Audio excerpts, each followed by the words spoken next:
即賣人攏愛看手機愛上網，也毋過英國上新的報告指出，直直看社群媒體對囡仔的危害是袂比食薰閣較輕。意思就經過講，長期來接觸這個受薰佮暴力的內容，恐驚是會去影響到囡仔的心理健康。所以目前英國政府是按算要規劃修法，目標是要禁止16歲以下青少年來使用社群媒體。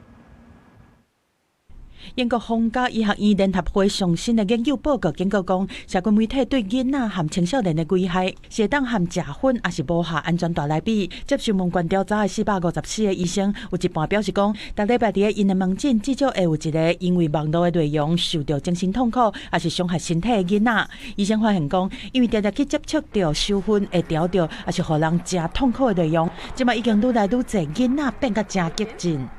15歲尼古拉烏佇2022年3月，互發現講佇家己的房間內昏去，緊急送病院搶救了後嘛是無效，經過法醫判定是驚低落死亡。尼古拉烏的父母檢查伊的手機啊，發現講因的後生是當互網絡平台和遊戲操控和威脅，得試各種危險的挑戰。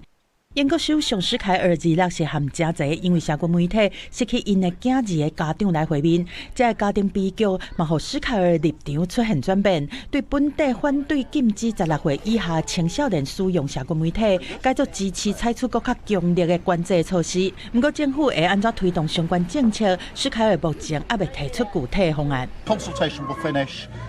We will then act and we will be decisive because it's absolutely clear to me that we need to take action to protect children and we can act quickly.